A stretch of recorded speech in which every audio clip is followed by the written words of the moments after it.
তখন সিয়া ভিতরে যেতে যেতে বলে এই ইমিটেশন লেটার মনে হয় সত্যিই কাজ করে।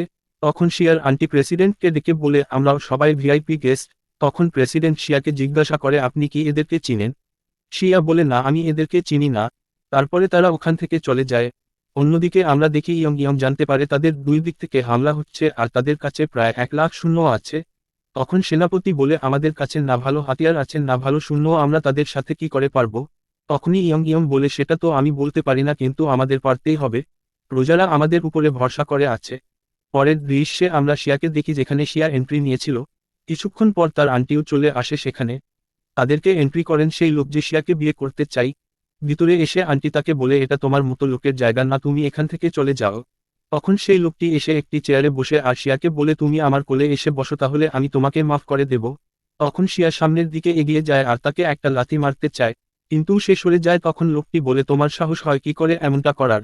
তখন শিয়া বলে তোর মতো বুড়ো লোককে আমি বিয়ে করব, তুই এটা ভাবিস কি করে? পরের পার্ট দেখতে ছোট্ট একটা লাইক দিবেন।